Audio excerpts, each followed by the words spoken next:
안녕하세요. 드림이 재단의 강명구입니다. 오늘은 여러분과 함께 이 우주에 나타난 하나님의 사랑이 얼마나 큰지에 대해서 알아보도록 하겠습니다. 자, 어린아이가 태어나면 그 어린아이는 바로 부모라는 것을 금방 알 수 있을까요? 아마 그렇지는 않을 것입니다. 엄마가 먹을 것을 주고 안아주고 이런 사랑을 표현하면서 또 더 나아가서는 내가 너의 부모다라고 하는 것을 여러 형태로 알려주어야만 이 아이가 부모가 누구인지를 알게 될 것입니다. 인간도 마찬가지입니다. 인간도 하나님을 알 수 있는 방법이 없습니다. 그래서 하나님이 직접 우리 인간에게 그것을 알려주셔야 되는데 그것을 계시라고 합니다. 이 계시에는 두 가지 방법이 있어요. 일반 계시와 특별 계시인데 일반 계시라고 하는 것은 누구에게나 보편적으로 알려졌다라는 뜻입니다. 이 자연과 우주를 보고 하나님이 지으신 것이라는 걸 알 수 있다고 하는 것입니다. 로마서 1장 20절에는 창세로부터 그의 보이지 아니하는 것들 곧 그의 영원하신 능력과 신성이 그 만드신 만물에 분명히 보여 알게 되나니 그러므로 저희가 핑계치 못할지니라 이렇게 적혀 있습니다. 우리가 이 자연을 보면은 그곳에 하나님이 없다라고 핑계할 수 없다라는 것입니다. 자, 그런데 또 다른 방법으로 우리에게 하나님의 계신 것을 알려주시는데 그것이 바로 성경입니다. 디모데후서 3장 16절에는 모든 성경은 하나님의 감동으로 된 것으로 교훈과 책망과 바르게 함과 의로 교육하기에 유익하니 라고 적혀 있습니다. 성경을 통해서 성경을 읽으면 우리가 하나님이 어떤 분이다라는 걸 알 수 있다는 것입니다. 오늘은 이 우주, 자연을 통해서 하나님이 어떻게 말씀하고 계신지를 한번 알아보도록 하겠습니다. 여기 아름다운 별 은하수가 있죠. 여러분들은 얼마나 자주 밤하늘에 별을 보고 계십니까? 유명한 작가 호키는 이렇게 말을 하고 있습니다. 하늘의 별들이 1000년에 한 번 나타났다면 사람들은 모두 모여서 별을 바라보고 황홀경에 빠졌을 것이다. 하지만 별은 매일 밤 하늘에 떠 있고 사람들은 TV를 본다. 여러분, 밤에 TV를 보느라고 별이 있는 것조차 잊어버리지는 않으셨습니까? 자, 저 작은 하나의 사각형이 있는데 이걸 확대해 보니까 그 안에는 아무것도 없는 암흑이에요. 그럼 저 아무것도 없는 저 공간에는 무엇이 존재할까요? 자, 이것을 궁금하게 생각한 사람이 있습니다. 바로 허블 우주망원경을 총책임하고 있던 로버트 윌리엄이라는 사람이 있었는데요. 1995년에 저 검은 하늘에 도대체 무엇이 있을까 의문을 품고 그곳을 촬영하기로 합니다. 그래서 열흘 동안에 노출을 줘서 그곳에 사진을 촬영을 했는데 바로 이것이 그 사진입니다. 아무것도 없는 것 같은 그 공간에 약 2000개의 은하를 촬영한 것입니다. 여기 보이는 이 점 하나가 별이 아니고 은하입니다. 별들의 모임인 은하입니다. 10년 후에 그리고 더 깊은 곳에 어두운 곳에는 무엇이 있을까를 촬영을 했는데 그것이 바로 2014년에 촬영한 이 사진입니다. 이 사진이 가장 유명한 우주 사진인 것입니다. 여기에 보이는 이 점들 하나하나가 은하인데 약 1만 개를 촬영을 한 것입니다. 그렇다면 이 우주에는 이런 은하가 몇 개나 있을까요? 제가 공부할 때만 해도 한 2천억 개 정도라고 했는데 지금은 약 2조 개라고 계산을 하고 있습니다. 1초에 하나씩 은하를 샌다 그러면 평생을 걸려도 다 못 셀 수 있는 그런 양입니다. 우리가 100년 동안 샌다고 해도 30억까지밖에 셀 수가 없어요. 자, 그러면 이 은하를 이루고 있는 별들은 또 어떠할까요? 우리와 가장 가까이 있는 안드로메다 은하를 촬영한 것입니다. 이렇게 사각형 약 4분의 1 정도 되는 부분을 한번 확대를 해보면 이런 별들을 볼 수가 있는데요. 여기에 있는 아주 작은 모래알 같은 점들이 바로 별들입니다. 태양과 같은 별들이에요.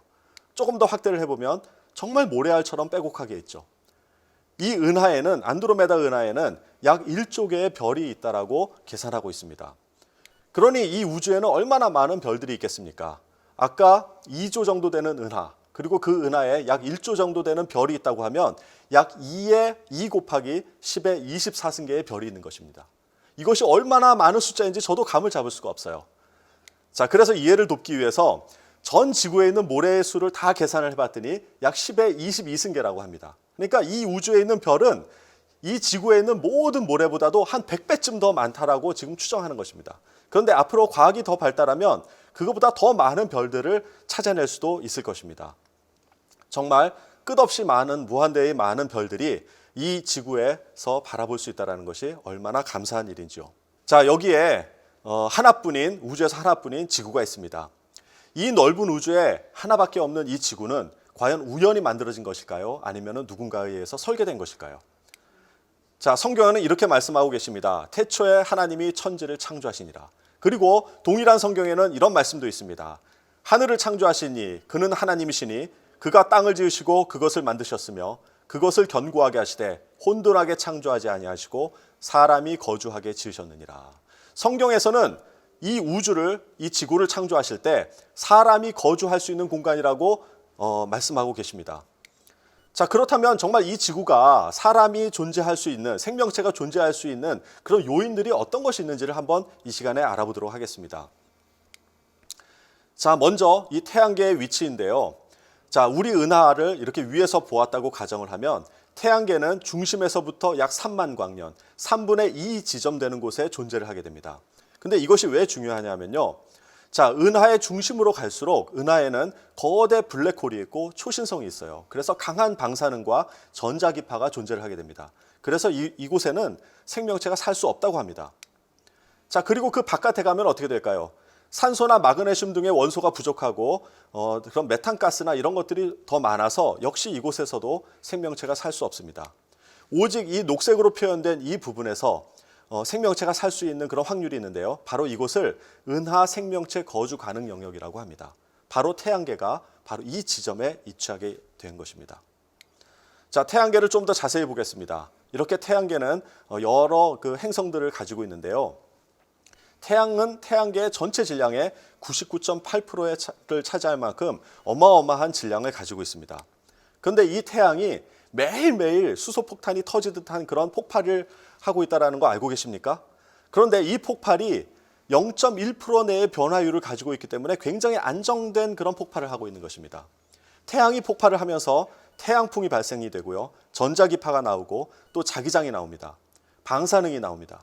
그리고 빛과 열이 나오는데 이 빛과 열은 생명을 유지하는 데 굉장히 도움이 되지만 전자기파나 자기장은 생명을 해치는 그런 빛이 될 수가 있습니다. 그런데 놀라운 것은 이 태양에서 나오는 이 태양풍이 태양계 밖에서 오는 유해한 물질을 막아주는 보호막의 역할을 하고 있다는 것입니다. 그러면 이것이 지구에 오기까지 어떻게 되는지 한번 볼까요?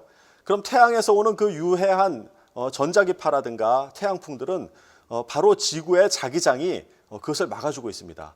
지구는 외핵이 돌면서 이런 자기장을 형성을 하게 되는데요. 이 자기장이 태양으로부터 오는 유해한 것을 다 차단하는 역할을 합니다. 그것의 증거가 바로 이렇게 그 화면에서 보이는 아름다운 오로라 형태로 나타나는 것입니다. 전자기파가 극지방을 지나면서 이렇게 자기장과 충돌해서 아름다운 빛으로 바뀌어져서 보여지는 것입니다. 너무나도 아름답죠? 우리 시간이 되면 이곳에 가서 저도 꼭 한번 보고 싶은 그런 광경입니다. 자, 그리고 태양에서 지구까지의 거리가 딱 생명체가 존재할 수 있는 그런 거리라고 하는 것입니다. 약 1억 5천만 킬로 정도의 거리가 떨어져 있는데요. 이 거리가 유지가 되기 때문에 지구의 표면 평균 온도가 14도, 그리고 바다의 온도가 7도씨를 이루면서 생명체가 거주할 수 있게 되는 것입니다. 태양계에서도 역시 생명체가 거주 가능한 영역이 이렇게 있습니다. 지구와 화성 사이에 이렇게 녹색으로 표현된 부분인데요. 화성만 하더라도 사실 너무 추워서 생명체가 사는 것은 좀 어렵다고 생각을 합니다.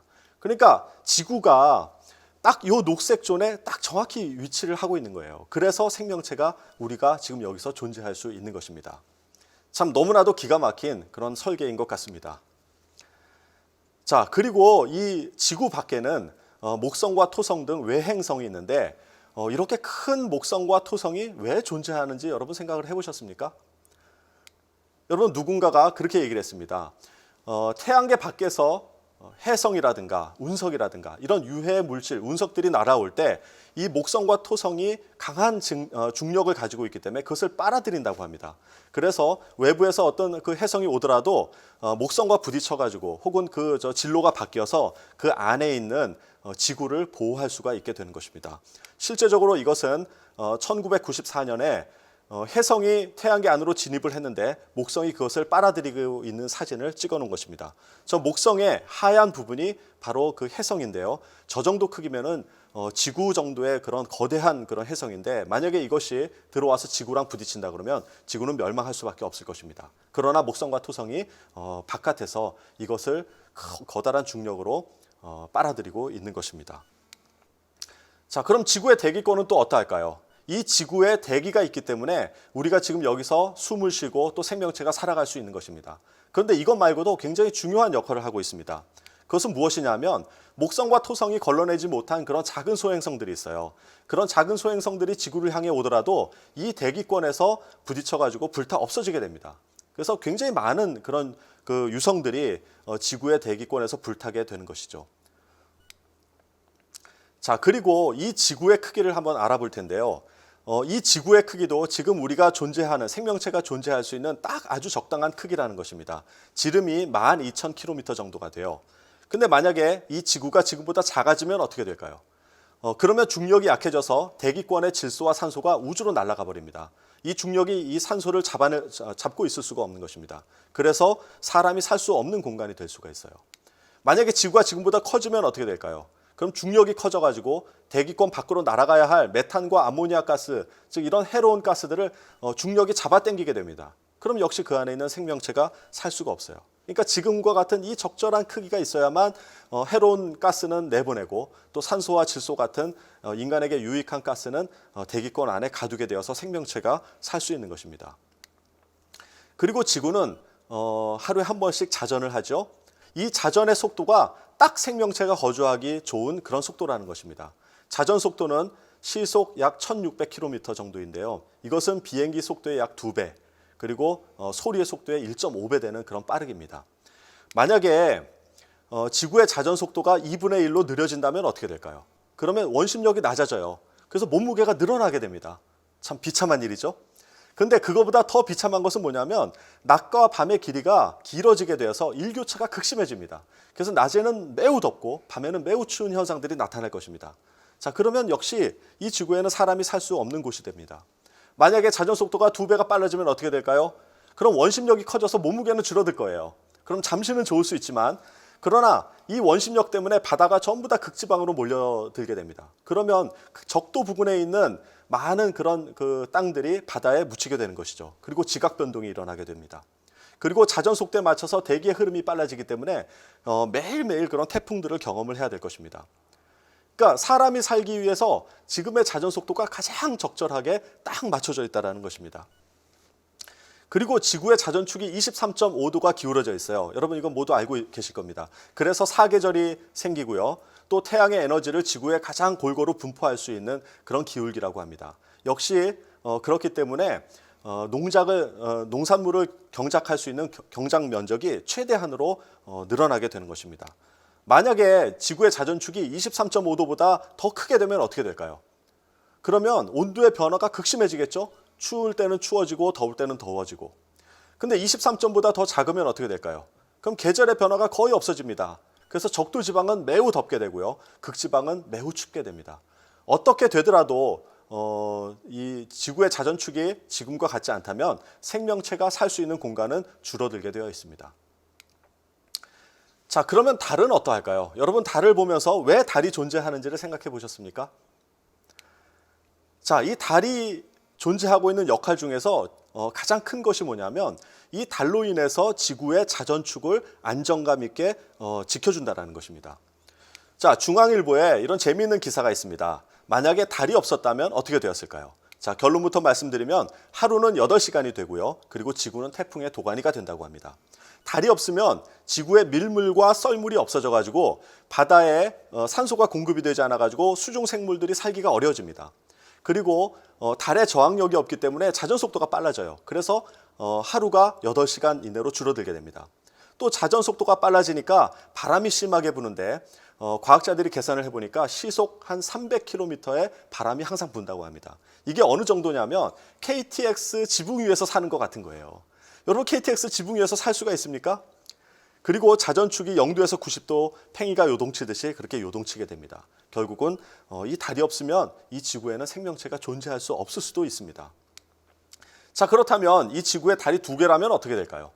그러면 정말 이 천체는 정말 더 아름답게 될 수 있겠죠.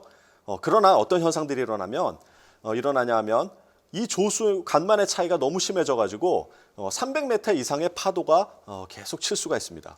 그리고 하루의 길이가 길어집니다. 하루가 24시간보다 길어져서 30시간, 48시간 될 수 있어요. 잠도 많이 자야 되지만 일도 많이 해야 되는 그런 참 안타까운 일이 발생이 됩니다. 그리고 자전 속도가 느려진다는 것은 온도 차이가 극심해진다는 것이에요. 낮에는 너무나도 많은 햇볕을 받게 되고 밤에는 또 햇볕이 없어서 추워지는, 결국은 사람이 살 수 없는 곳이 될 것입니다. 이와 같이 지구와 달의 모든 현상들이 딱 지금 이 상태가 사람이 살기에 가장 적절하게 맞춰져 있다는 것입니다. 자, 여기에는 지금 태양과 달의 실제 비례대로 축소를 한 것입니다. 자, 이렇게 태양과 달이 멀리 떨어져 있다고 생각을 해보신 적이 있습니까? 굉장히 멀리 떨어져 있죠. 자, 그런데 이 거리가 딱 생명체가 존재할 만한 그런 요소인 것입니다. 38만 킬로미터 정도가 떨어져 있는데요. 자동차로 가려면 한 160일 정도, KTX로는 53일, 비행기로는 18일을 갈 수 있을 만큼의 굉장히 먼 거리입니다. 자, 그런데 너무나도 재밌는 것은 이 달과 지구 사이에 태양계가 가지고 있는 그런 행성들, 그 행성들이 다 들어갈 수 있대요. 그러니까 얼마나 멀리 떨어져 있는 거리입니까? 만약에 달이 지구보다 더 가까이 있다면 어떤 현상들이 일어날까요? 그럼 조수간만의 차이가 심해집니다. 그래서 이런 파도가 매일 칠 것이고요. 만약에 달과 지구의 거리가 더 멀어졌다면 조수간만의 차이가 없어가지고 바다 생물들이 살 수가 없게 될 것입니다. 그러니까 지금 달과 지구와의 거리가 딱 지금이 가장 적절한 것입니다. 자, 그리고 하나님께서 우리에게 주신 정말 그 기가 막힌 우주쇼가 있는데 바로 그것이 개기일식이라는 것입니다. 자, 이 개기일식은 달이 태양을 정확하게 아주 정확하게 가려서 태양이 보이지 않는 그런 상황을 말하는 건데요. 자, 이것은 무슨 의미냐 하면 지구에서 보기에 달과 태양의 크기가 똑같다는 거예요. 자, 그거는 무슨 의미냐 하면 크지만 멀리 있는 태양과 작지만 가까이 있는 달이 지구에서 보기에 동일한 각도에 있다는 것입니다. 이렇게 그림에서 보듯이 2분의 1도 안에 달과 태양이 정확히 그 안에 들어가 있어요. 정말 이거 놀랍지 않습니까? 태양이 달의 크기의 400배가 되지만 태양이 달보다 400배 멀리 있어요. 그렇기 때문에 지구에서 보기에는 두 개의 크기가 거의 같아 보이는 겁니다. 자, 그래서 이렇게 아주 놀라운 우주쇼를 지구에서 볼 수 있는 것입니다. 이것은 하나님이 우리에게 주신 보너스예요. 근데 이것이 우연일까요? 절대 우연이 될 수 없습니다. 어떻게 이것이 우연히 이렇게 모든 것을 맞춰줄 수가 있겠습니까? 자연이라는 말이 있고 천연이라는 말이 있습니다. 여러분, 자연이라는 말은 무슨 뜻이에요? 스스로 자 그러하련, 스스로 그렇다라는 뜻입니다. 여러분, 우리는 이 자연을 부를 때 이미 그 안에는 스스로 존재한다, 이런 그 의미를 내포하고 있어요. 근데 천연이라고 하는 말은 무슨 뜻입니까? 하늘천 그러하련, 하늘로부터 그러하다, 하늘로부터 말미암다, 이런 뜻입니다. 자, 그렇기 때문에 우리는 이 만물이 하나님이 만드신 것이라고 고백을 한다면 자연이라고 부르는 것이 아니라 천연이라고 불러야 되는 거예요. 근데 우리가 이제 통용되는 언어가 자연이기 때문에 우리가 자연이라고 말은 하지만 사실은 그 안에는 천연이라고 하는 의미가 내포되어 있다라고 생각을 해야 됩니다. 우리 학생들과 수업을 하면서 이런 것들을 아이들과 같이 공부를 했었는데요. 한 학생이 이러한 시를 썼어요. 이 달과 태양의 이 아름다운 조화, 그리고 지금까지 봤던 생명이 존재할 수 있는 이 정말 기가 막힌 이 설계를 보고서 한 학생이 순환이라고 하는 시를 썼습니다. 한번 이것을 함께 읽어보도록 하겠습니다. 태양과 달은 서로를 잘 아는 것 같다. 한결같이 빛나다가도 저희 때가 끝날 때 잠잠히 다음 아이에게 자리를 터준다. 그 달가운 우정을 보고 있노라면 나는 때로 예쁜 눈물을 흘린다. 그 눈물 속에는 조금은 작고 예쁜 태양과 달이 손에 손을 잡고 목걸이가 되어 몽글댄다. 그리고 눈물 안에는 인간에게서 그렇게도 찾아볼 수 없던 천연의 사랑이 눈물을 머금고 한 꽃으로 피어있다. 여러분, 참 아름다운 시죠? 참 어떻게 이렇게 아름다운 시를 적을 수 있는지 모르겠습니다. 우리가 지금까지 이렇게 지구 안에 사람과 생명이 존재할 수 있는 그런 여러 가지 요인들을 살펴보았습니다. 정말 이걸 보면 이것이 그냥 우연히 만들어진 것이라고 볼 수 있을까요? 아니면 누군가에 의해서 정교하게 설계되었다라고 볼 수 있겠습니까? 예, 그렇죠. 누군가가 의해서 아주 미세하게 조정되었다라는 걸 알 수 있습니다. 그러나 과학자들, 하나님을 믿지 않는 과학자들은 이것이 우연히 만들어졌다고 합니다. 그래서 어떤 과학자가 책에 이렇게 표현했습니다. 정말 이 사람과 생명체가 존재할 확률이 얼마가 되는지를 계산을 했어요. 우주가 탄생하고 태양계가 형성이 되고 지구가 생겨나고 생명이 발생하여 현재 인류로 진화할 이 상황에 다다를 확률은 10의 마이너스 1230승이라는 계산도 있다. 100분의 1이나 1000분의 1 수준이 아니다. 10의 1203승분의 1이다. 확률로 보면 거의 있을 수 없는 일이라고 할 수 있다. 하지만 지금 우리는 그 있을 수 없는 확률 위에서 살아가고 있다. 여러분, 이것이 하나님을 알지 못하는 과학자들이 쓸 수 있는 유일한 방법인 것이에요. 이 10의 1230승분의 1이라고 하는 확률이 얼마 정도의 확률이냐면 로또가 178번 연속 맞을 확률이에요. 여러분, 로또를 한 번 맞는 것도 기적이라고 하잖아요. 그런데 어떻게 178번 연속으로 맞을 수가 있어요? 로또가 한 번 맞으면 매우 기쁠 것입니다. 그러나 2번 연속으로 맞으면요, 언론에 나오겠죠. 3번 연속으로 맞으면 어떻게 될까요? 전 세계 언론에서 저를 취재하러 올 것입니다. 만약에 이 로또가 4번 연속 맞으면 어떻게 될까요? 이제는 경찰이 와서 조사가 들어올 거예요. 왜냐하면 너가 로또를 조작한 거 아니야? 로또를 조작하는 사람하고 너하고 무슨 친분관계가 있는 거 아니야? 라고 조사를 할 것입니다. 그럼에도 불구하고 5번, 6번 로또가 계속 맞는다 그러면 저는 분명히 감옥에 갈 것이에요. 이 세상 사람들이 로또가 6번, 7번 맞는다라고 하는 그런 기적들이 일어날 거라고 생각하지 않아요. 그런 확률은 존재하지 않습니다. 그런데 어떻게 우리 생명체가 여기에 존재할 확률이 로또가 178번 연속 맞을 확률이라는 것을 여러분들은 믿고 살아갈 것입니까? 로또가 178번 연속 맞을 그 우연 속에서 살 것입니까? 아니면은 누군가가 정교하게 만들었다는 그 믿음을 가지고 살 것입니까? 여러분들이 지금 여기에 앉아 있는 것도 여러분들 우연히 온 것이 아닙니다. 다 모든 것이 계획되어지고 설계된 것입니다. 최소한 지금 여기서 강의를 하고 있는 것은 우리가 여기서 이렇게 기획을 하고 또 여러분을 위해서 이렇게 말씀을 전하기 위해서 준비를 한 것입니다. 그 말씀이 여러분들에게 전달이 되는 것입니다. 우연히 여기 와서 강의를 듣고 계신 것이 아닌 것입니다. 이 우주를 바라보면, 이 지구를 바라보면 바로 그 하나님을 바라볼 수가 있다는 것입니다. 그것이 바로 일반 계시인 것입니다. 여러분, 이 우주를 보면서 밤하늘의 별을 보면서 정말 하나님의 그 사랑을 느낄 수가 있습니까? 바로 그것이 오늘 우리에게 주시는 하나님의 사랑인 것입니다. 오늘 이 시간 밤하늘에 가서 한번 별을 바라볼 수 있는 그런 시간을 가지시기를 바랍니다.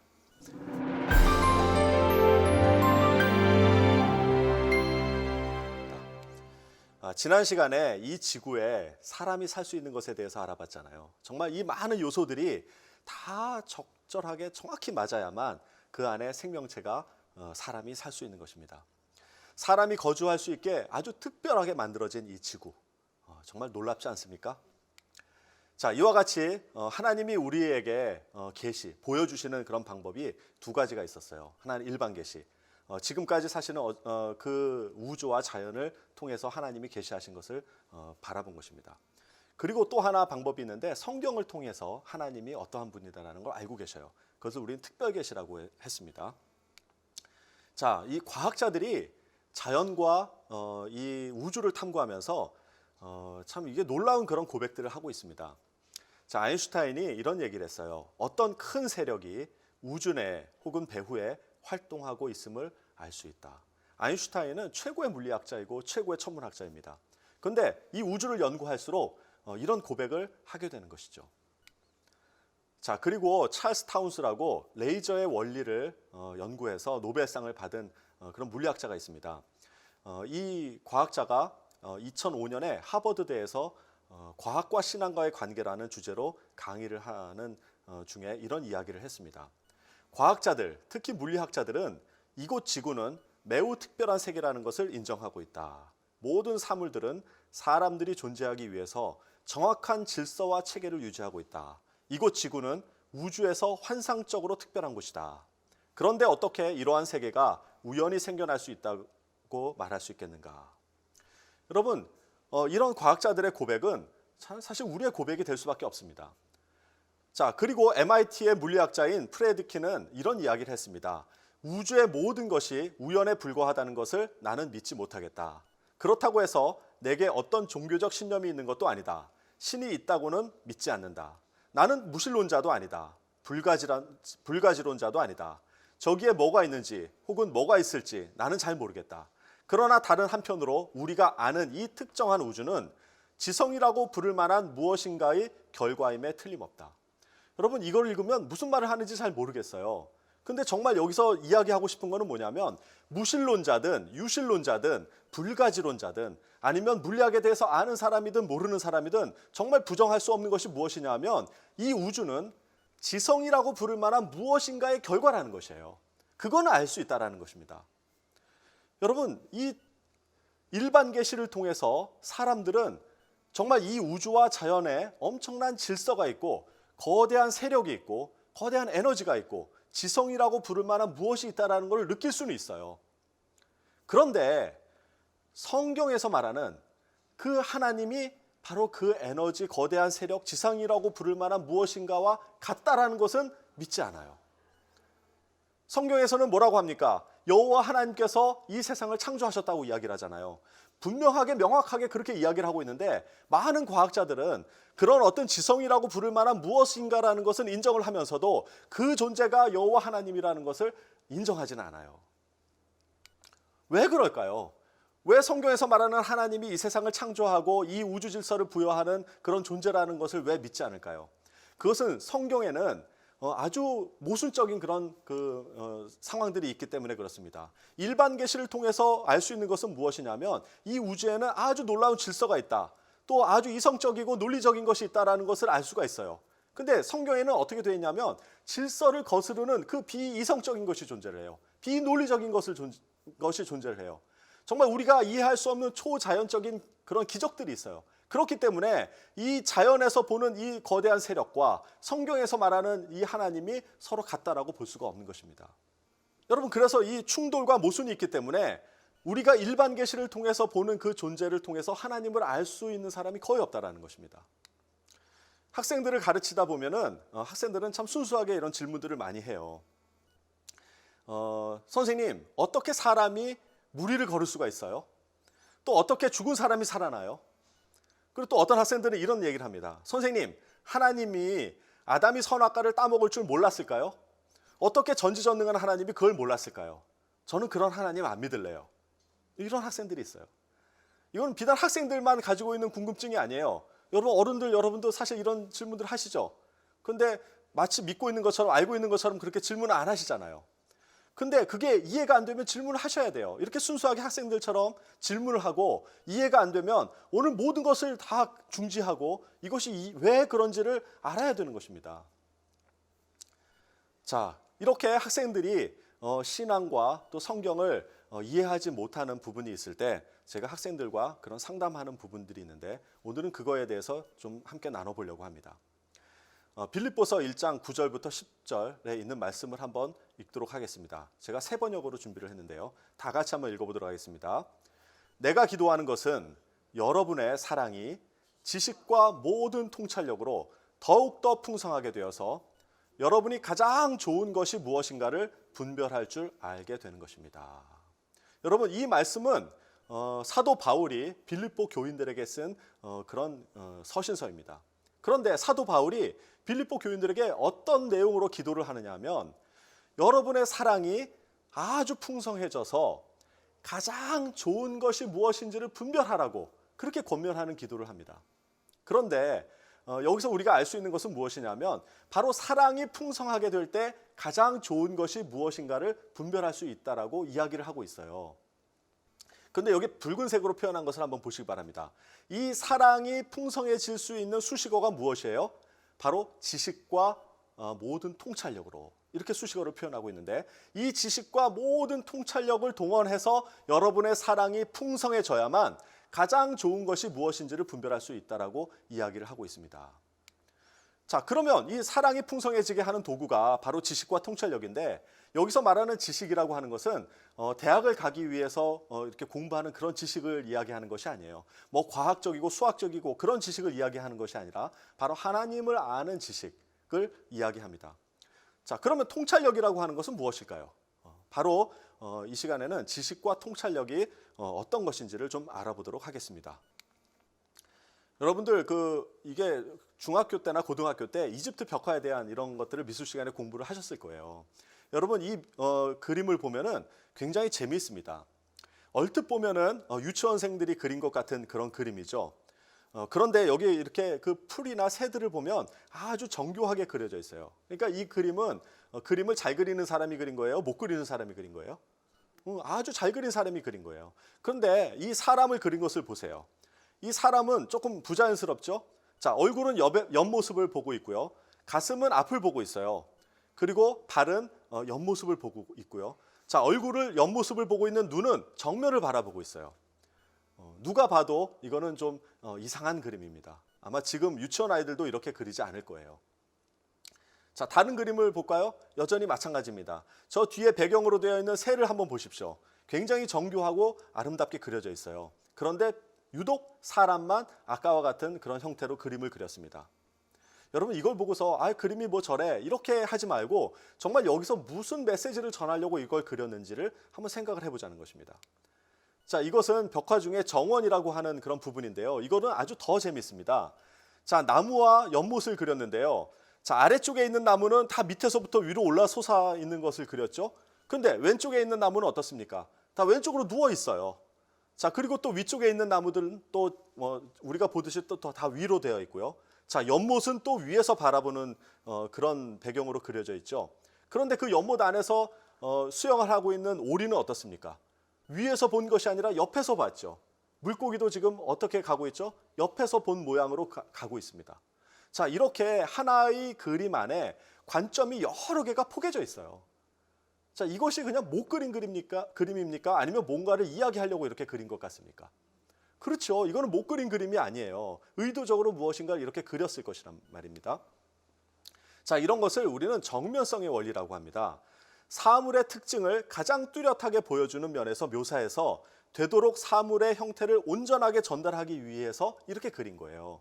그래서 인간의 얼굴이 옆에서 볼 때 그 특징이 가장 잘 드러난다면 눈은 정면을 바라볼 때, 발은 옆면을 볼 때, 그리고 옆모습은 위에서 내려다 볼 때, 물고기는 누워 있을 때 그 형태가 온전하게 표현되기 때문에 이렇게 그린 거예요. 그 당시에는 이 벽화를 통해서 후대에게 무엇인가를 메시지를 주기 위해서 이걸 그린 것이란 말이에요. 그러니까 이것을 그냥 현실에 보이는 대로 그린 것이 아니라 정말 주고자 하는 메시지를 전하기 위해서 이렇게 비현실적으로 그린 것이에요. 바로 이 그림 안에서 모순과 왜곡이 우리는 모순과 왜곡을 볼 수 있는 것이죠. 그것은 무엇이냐면 그냥 눈에 보이는 현실을 그린 것이 아니라 여기에는 그 메시지를 전하기 위해서 작가가 의도적으로 모순과 왜곡을 만들어냈다는 것입니다. 자, 여러분 이 그림 아시죠? 이 그림이 뭐죠? 네, 별이 빛나는 밤입니다. 누가 그렸죠? 예, 고흐가 그렸습니다. 자, 아주 유명한 그림인데요. 제가 아주 어젯밤에 가서 고흐가 이것을 그림을 그리는 그 사진을 찍어 왔어요. 놀랍죠? 자, 지금 이 사진에서 보면은 어두운 밤에 고흐가 캔버스를 가지고 뒷산에 올라가서 그 마을을 바라보고 있는 장면입니다. 지금 촛불을 켜두고요. 자, 그림을 그리기 전에 지금 이 장면을 지금 느끼고 있는 거예요. 아직 캔버스가 올라가 있지 않죠? 그러니까 지금 그림을 그릴 준비를 하고 있는데 지금 우두커니 서가지고 그 마을을 바라보고 있습니다. 자, 이걸 왜 이렇게 하고 있을까요? 뭔가 지금 그림을 그리기 위해서 자기의 예술적인 영적인 혼을 막 불러일으키는 거예요. 이것을 느끼는 것이죠. 그 느낌이 있을 때 그림을 그리려고 하는 것입니다. 자, 지금 밤은 어둑어둑해지고 있어요. 바람은 살며시 불고 있어요. 여기 많은 꽃들이 피어 있습니다. 그 꽃들의 향기가 바람을 타고 내 지금 코를 지나가고 있어요. 그리고 풀벌레 우는 소리가 들립니다. 멀리서는 들짐승들이 도망가는 소리도 들려요. 그런 모든 것들이 다 내 감각을 통해 가지고 내 예술적인 감각을 끌어올려서 그것을 그림으로 표현하려고 하는 것입니다. 그런데 여러분 이 사진에는 그런 것들이 느껴져요? 안 느껴져요? 안 느껴져요. 이것은 그 장면만 그냥 묘사를 한 것입니다. 그런데 이것을 느낄 수가 없기 때문에 이 고흐는 이 그림을 어떻게 표현하냐면 자기가 가지고 있는 그 모든 감각을 바로 이렇게 그림으로 표현한 것입니다. 여러분 이것이 이 그림을 보면은 이 작가가 가지고 있는 어떤 심리적인 상태나 그런 전달하고자 하는 것을 우리가 예측할 수가 있는 것이에요. 자, 그러면 이 A와 B 두 개를 한번 보시기 바랍니다. 저 A는 그냥 어떤 3차원적인 공간을 사진으로 찍은 것이에요. 그럼 그때의 모든 상황들을 다 담을 수가 있어요? 없어요? 작가의 감정을 담을 수가 있어요? 없어요? 없죠. 자, 그런데 이 오른쪽에 있는 그림은 B라고 하는 그림은 여러분 이걸 보면서 작가의 감정을 느낄 수가 있어요? 예, 어느 정도 느낄 수 있죠. 뭔가 아주 격렬하게 반응하는 저 구름을 보면서 정말 작가 안에 있는 그 예술적인 감각이 막 요동치는 것을 느낄 수 있지 않아요? 저 나무가 막 휘어져 있는 그걸 보면서 아, 지금 작가가 무엇을 표현하려고 하는지 그걸 느낌으로 알 수 있죠. 물론 말은 할 수가 없을 것이에요. 그러나 느낌으로 그것을 알 수가 있습니다. 이와 같이 4차원에서 벌어지는 공간과 시간과 소리와 향기와 촉감과 번뇌와 예술적인 감각을 2차원으로 어떻게 표현할 수가 있겠습니까?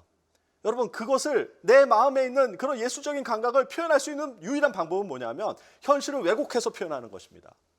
이렇게 막 구름이 몰아치고 나무에 이런 어떤 그 살아있는 그런 그 것들이 느껴지게끔 표현하지 않으면 내 마음을 다 표현할 수가 없기 때문에 그런 것이에요. 자, 그래서 이 4차원의 3차원 이상의 이런 것들을 종이에 딱 표현할 수 있는 유일한 방법은 그걸 뒤틀어 버리는 것입니다. 왜냐하면 차원이 축약되기 때문에 왜곡하지 않고서는 그걸 표현할 수가 없어요. 이렇게 그림을 그리는 어떤 작가들 또는 음악을 하는 예술가들은 의도적으로 이 현실에 있는 것들을 모순과 왜곡을 만들어 가지고 자기의 어떤 사상들을 표현하는 것입니다. 이 그림을 보고서 아, 뭐 구름이 왜 저래? 달이 왜 저래? 이렇게 이야기하는 사람은 초등학생들이에요. 아주 수준이 낮은 사람입니다. 자, 그림 이야기는 그만하고요. 자, 말씀한 구절을 보도록 하겠습니다. 여러분, 레위기를 보면은 아주 재밌는 이야기가 나옵니다. 자, 레위기 3장에 있는 말씀을 제가 좀 요약을 한 말씀인데요. 같이 한번 읽어보도록 하겠습니다. 제물을 바치는 사람은 화목 제물 가운데서 내장을 덮고 있는 기름과 내장 주변에 있는 모든 기름을 여호와께 바치는 화제로 삼아라. 제사장은 그것들을 제단 위에서 태워 바쳐라. 그것이 화제이며 그 냄새가 여호와를 기쁘시게 한다. 모든 기름은 여호와의 것이다. 이것은 너희가 어디에 살든지 지금부터 지켜야 할 규례이다. 너희는 기름이나 피를 먹지 말라. 여러분, 광야 시대에 백성들이 이제 공동체를 모여서 어떤 하나님이 약속한 그 땅을 가고 있는 과정인데 거기에서 많은 그런 율법들이 주어져요. 그 중에 한 부분을 나타내고 있는 것입니다. 그런데 너무나도 재밌는 것은 여기에 너희는 기름이나 피를 먹지 말라고 하나님께서 율법으로 말씀으로 아예 강력하게 말씀하고 계셔요. 심지어는 모든 기름은 여호와의 것이다라고 이야기를 해요. 그러니까 내 거니까 너희 먹지 말라는 거예요. 근데 왜 이런 표현을 했을까요? 자, 이런 그 말씀을 보고 우리가 레위기에 나타난 하나님의 속성이 무엇이냐라고 물으면 뭐라 그러겠어요? 욕심쟁이요. 예, 맞아요. 그 기름을 우리한테 안 주고 다 여호와 하나님이 먹으려고 하는 그런 욕심쟁이라고 생각할 수 있잖아요. 근데 그건 아주 1차원적인 겁니다. 왜 하나님께서 뭐 기름이 없어가지고 우리 모든 기름을 다 뺏어가려고 하시겠습니까? 사실 기름이 굉장히 맛있어요. 삼겹살이나 내장이나 곱창이나 이런 거는 굉장히 맛있어요. 그 광야를 지나면서 먹을 것이 그렇게 많지도 않았을 것이고 그런데 이 얼마나 그 제사를 지낸 다음에 이 삼겹살이나 이 곱창 같은 게 먹고 싶었겠습니까? 그런데 하나님께서 그걸 율법으로 먹지 말라고 강하게 규정을 하십니다. 자, 왜 그러냐 하면 자, 이것은 동물들의 체온 분포표를 나타낸 것이에요. 약 사람은 36.5도에서 37.5도 이 정도의 체온을 유지하게끔 되어 있습니다. 운동을 열심히 하면 37.5도까지 온도가 올라가게 되죠. 자, 그런데 대부분의 동물들은 37.5도 이상이에요. 그래서 37.5도에서 약 40도 정도의 온도 분포를 유지합니다. 우리 학교에 말이 있어요. 그래서 말을 제가 가끔 이렇게 가서 보는데 이 말 목을 이렇게 만져보면요, 굉장히 따뜻해요. 그리고 개를 한번 안아보십시오. 개가 굉장히 따뜻하거든요. 그것은 왜 그러냐면 우리보다 체온이 높기 때문에 그런 거예요. 그런데 이 조류들은요, 그거보다 더 높아요. 조류들은 보통 40도에서 42도 정도의 온도 분포를 보입니다. 그래서 닭을 안으면은요, 여러분 닭 안아보셨는지 모르지만 닭을 안으면 굉장히 따뜻해요. 자, 근데 왜 그러냐면 이 온도가 높을수록 이렇게 순발력이 생겨요. 우리도 이렇게 온도가 떨어지면은 이렇게 맥이 없잖아요. 근데 짐승들은요, 늘 자기를 보호해야 되고 활동을 해야 되기 때문에 체온이 늘 이렇게 올라가 있는 거예요. 그리고 조류들은 날아가야 되잖아요. 날아가야 되기 때문에 늘 스탠바이가 되어 있어야 되는 거예요. 그래서 체온이 높아가지고 그 운동을 할 수 있는 그런 상태로 예열이 되어 있는 거라고 볼 수가 있습니다. 자, 그런데 문제는 뭐냐면 이렇게 사람보다 온도가 높은 동물들의 고기를 먹으면 그 안에서 움직이는 기름들이 낮은 온도 사람에게 들어가면 어떻게 될까요? 예를 들면 40도에서 이렇게 물처럼 흐르는 그런 지방이 36.5도로 이렇게 떨어지면 어떻게 될까요? 끈끈해지겠죠. 여러분 삼겹살 먹고 그 온도가 낮아지는 그 불판을 보면은 하얀 기름이 응고되어 있죠. 그렇게 우리 몸에 들어오면은 응고까지는 안 되지만 끈적끈적한 상태로 될 것입니다. 그래서 그 기름이 많이 내 몸에 쌓이게 되면은 혈관에 혈전이 쌓여가지고 심지어는 뭐 뇌졸중이라든가 혈관이 막혀서 건강에 생명에 위태한 그런 상태가 되기도 하는 것입니다. 여러분 그렇기 때문에 혹시 하나님이 이 기름을 먹지 말라고 강하게 율법으로 한 거라고 생각하지 않으세요? 여러분 그런데 참 재밌는 것은요. 물고기는 사는 환경이 약 5도에서 15도 정도의 그 바닷속이나 물속에서 살잖아요. 자, 그러면은 물고기가 가지고 있는 그 오일, 물고기의 오일이 내 몸에 들어오면 어떻게 될까요? 10도에서 흐르는 그런 기름이 36.5도로 들어오면 어떻게 될까요? 더 물처럼 흐르겠죠. 자, 그러면 기름에 묻은 때는 기름으로 지운다고 하잖아요. 그러니까 이 혈전에 지방이 쌓여 있던 것이 물고기, 즉 오메가3라고 하죠.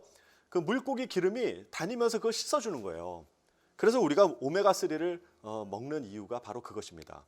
여러분 그 오메가3 이렇게 보면은 여기 그 원료와 함량에 보면은 정제어유라고 적혀 있어요. 정제어유가 물고기 기름이에요. 그러니까 물고기 기름을 짜가지고 그것을 먹으면 혈전이나 이런 것들을 씻어주는 역할을 하기 때문에 혈행 개선에 도움이 된다라고 하는 것입니다. 여러분 이것이 과학이 발달해서 지금은 이것을 설명할 수 있는 것이지만 그 당시 광야를 지나는 백성들이 만약에 기름을 계속 먹고 또 그 혈관에 이런 어떤 지방이 쌓이게 된다면은 공동체의 생명이 위태로워질 수가 있기 때문에 아마도 그것을 다 이렇게 다 설명을 못하니까 강한 율법으로 이렇게 막아놓은 것이 아닌가 이런 생각을 해봅니다. 자 그렇다면 이것을 이해하고 다시 한번 이 말씀을 본다면 이 말씀 구절은 레위기에 나타난 하나님의 어떤 속성을 이야기하는 것이에요? 욕심장입니까? 아니 그렇죠. 사랑인 것이에요. 여러분 하나님이 우리를 사랑하는데 그 사랑의 표현 방법이 때로는 율법으로 강하게 우리를 엮어낼 수가 있는 것입니다. 그 율법으로 우리를 강하게 제재하는 것이 그것이 우리를 미워하고 우리를 핍박하려고 하는 것이 아니라 하나님이 우리를 사랑하기 때문에 그렇게 하시는 것이라는 것입니다. 여러분 율법이 없이는 사랑을 담을 수가 없어요. 여러분 사랑하는 자녀가 있잖아요. 그 사랑하는 자녀가 무엇인가를 죄를 짓거나 엄마 말을 잘 듣지 않아요. 그러면 그것을 그냥 둡니까? 아니죠. 너는 이렇게 해야 된다, 너는 이렇게 해야 된다라고 훈계하고 교육을 하는 것이 부모의 책임입니다. 그것이 자녀를 사랑하기 때문에 그런 어떤 훈계와 교육을 하는 것이지 그냥 율법으로 그 자녀를 속박하기 위해서 그런 것은 아닙니다. 그러니까 사랑이라고 하는 것은 율법이라는 그릇에 담아야만 제대로 전해질 수가 있는 것이에요. 물론 그 율법을 잘 해야 되겠죠.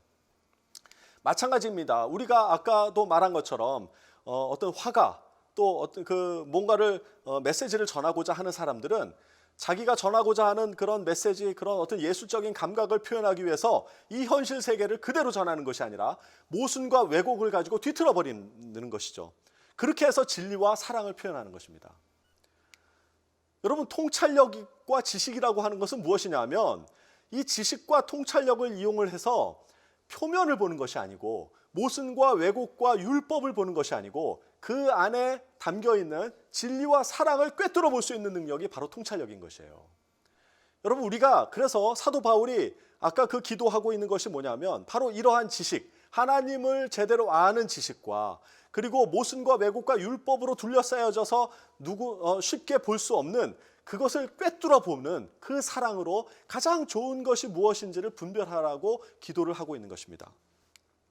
우리가 앞에서 보아왔듯이 일반 계시와 특별 계시가 있는데 왜 이 자연과 우주를 연구하는 이런 과학자들이 이 안에 우주의 질서와 이성과 논리가 있음에도 불구하고 성경에서 말하는 그 하나님을 창조주라고 고백하지 않느냐 하면 바로 이 성경에는 질서를 거스르는 비이성적이고 비논리적인 초자연적인 기적이 있기 때문이라고 말씀을 드렸잖아요.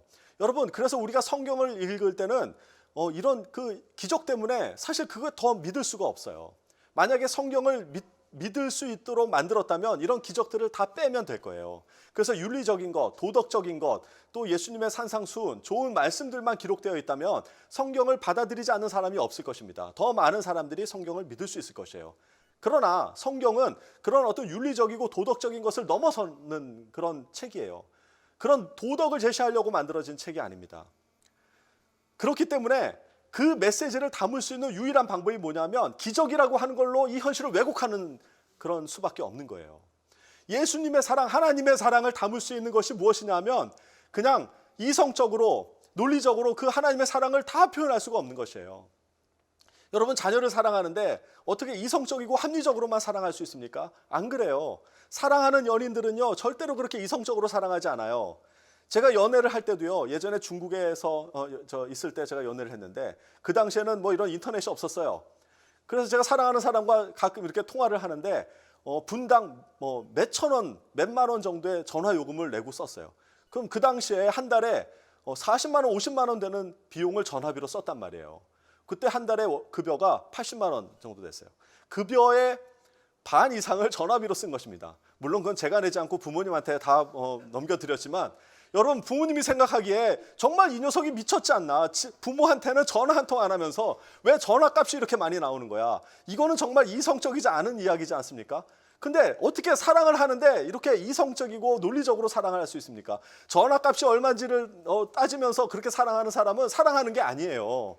여러분, 그런 사람, 그런 남자가 있다면 전화값이 아까워서 여러분에게 전화를 하지 않고 또 너무 비싸서 맛있는 음식을 사주지 않는다면 그건 여러분을 사랑하지 않는 것이에요. 그런 남자는 버려야 합니다. 마찬가지예요. 하나님이 우리를 너무나도 사랑하기 때문에 정말 이 자연적인 이성과 이 질서로는 도저히 표현할 수가 없어요. 그렇기 때문에 이 현실을 왜곡하는 그런 기적을 만들어 버리는 것입니다.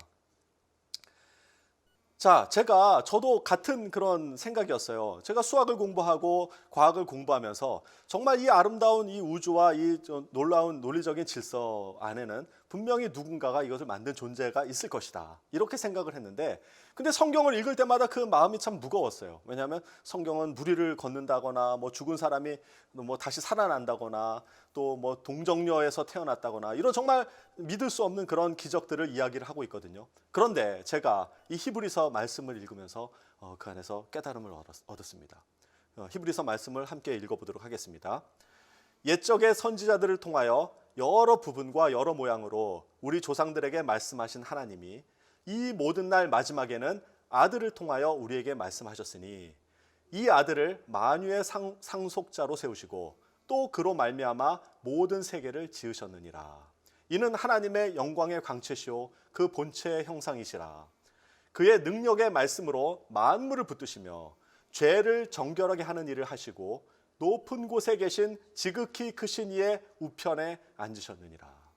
제가 그런 의문을 가지고 있는데 이 히브리서 말씀을 읽다가 정말 제 머리를 탁 치는 것이 있었어요. 그것이 무엇이냐면 3절에 죄를 정결하게 하는 일을 하시고, 이 말씀이었어요. 여러분, 한번 생각을 해보십시다.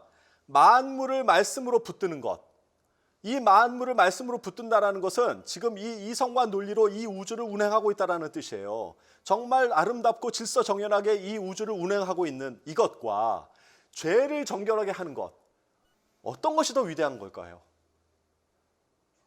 어떤 것이 더 어려운 일이에요? 예, 말을 못하시죠? 다 어려운 일이에요. 사람에게는 불가능한 일이에요.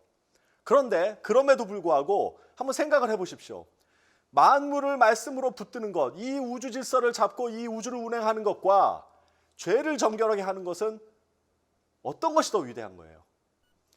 여러분, 만물을 말씀으로 붙드는 것은 물질 세계예요. 근데 죄를 정결하게 하는 것은 영적인 세계예요. 물질 세계가 더 위대한 것입니까? 영적인 세계가 더 위대한 것입니까? 그렇죠. 그래서 제가 이걸 보고서 딱 깨달은 거예요.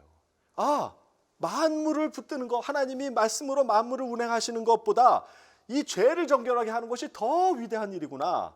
자, 그러면요, 이 물질 세계에 기적을 만드는 거, 그리고 이 모든 세계를 창조하신 거, 이게 다 물질 세계거든요. 사실 이거보다 더 중요하고 더 위대한 것이 뭐냐면 우리의 죄를 정결하게 하는 것이에요. 정말 이것이 얼마나 저에게 충격으로 와닿았는지 모릅니다. 그래서 제가 질문을 바꿨어요. 어떤 것이 나에게 더 의미 있는 일입니까? 이 세상을 만물을 말씀으로 유지하고 붙드는 것, 이 세상을 창조한 것, 그리고 죄를 정결하게 하는 것, 어떤 것이 더 나에게 의미가 있어요? 둘 다 의미가 있어요. 둘 다 의미가 있는 것이에요. 여러분, 말씀으로 이 만물을 붙들지 않으면은 이 지구가 다 어떻게 아까처럼 조그만의 오차가 있어도 우리는 살 수가 없어요. 하나님이 이 세상을 창조하지 않았으면 우리가 살 수가 없어요.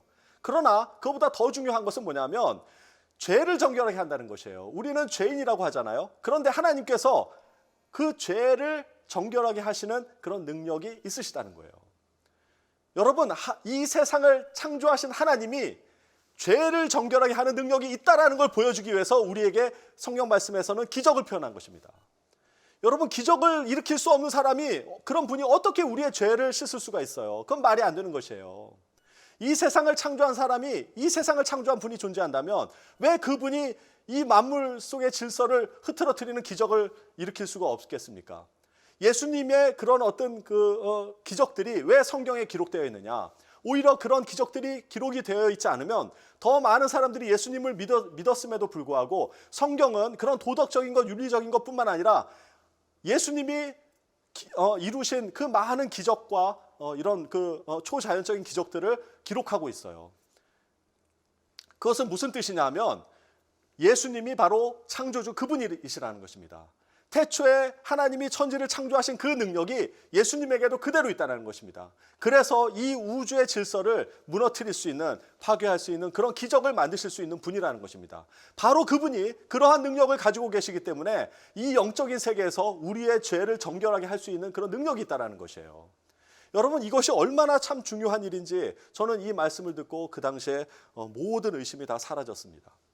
자, 그래서 저는 이렇게 생각을 했어요. 아까는 이 자연계에 있는 이 논리적이고 질서적인 그런 일반 계시를 통해서 얻을 수 있는 것이 특별 계시와 대치되고 충돌이 된다라고 생각했는데 아니에요. 이 말씀을 읽으면서 바로 이 특별 계시 말씀 안에 바로 일반 계시가 포함되어 있다는 것이에요. 그래서 이 세계를 질서롭게 유지할 수 있는 그 분이 바로 기적을, 초자연적인 기적도 일으킬 수 있고 바로 그분이 죄를 사할 수 있는 능력이 있다라는 그런 조화로운 이야기를 만들어낼 수가 있는 것입니다. 여러분, 정말 이 사도 바울이 빌립보 교인에게 한 이 기도문은 정말 지금 우리에게 하는 기도문이에요. 그리고 여러분들은 여러분들의 자녀들에게, 여러분들의 가족에게 바로 이 기도를 늘 해주셔야 됩니다. 정말 이 기도문이 얼마나 좋은지 모르겠어요. 자, 오늘 마지막으로 이 기도를 같이 한번 읽어보면서 마치도록 하겠습니다. 그리고 우리가 다음 시간에는 이 사경회를 통하여서 정말 가장 좋은 것이 무엇인지, 예수 그리스도가 어떻게 우리의 죄를 사하는지, 그리고 우리를 어떻게 정결케 하는지 그 부분에 대해서 사경회를 통해서 계속 배워가시기를 바랍니다. 자, 빌립보서 1장 9절부터 10절 말씀을 다 같이 함께 읽도록 하겠습니다. 내가 기도하는 것은 여러분의 사랑이 지식과 모든 통찰력으로 더욱더 풍성하게 되어서 여러분이 가장 좋은 것이 무엇인지를 분별할 줄 알게 되는 것입니다. 여러분, 지금 생업으로 바쁘시죠? 또 자녀가 지금 대학을 가야 되는 그런 상황에 있으시죠? 많은 현실적인 문제가 있는 걸로 알고 있습니다. 그러나 정말 그것보다 더 좋은 것이 무엇인지를 한번 우리가 찾아보는 시간이 되기를 바랍니다. 감사합니다.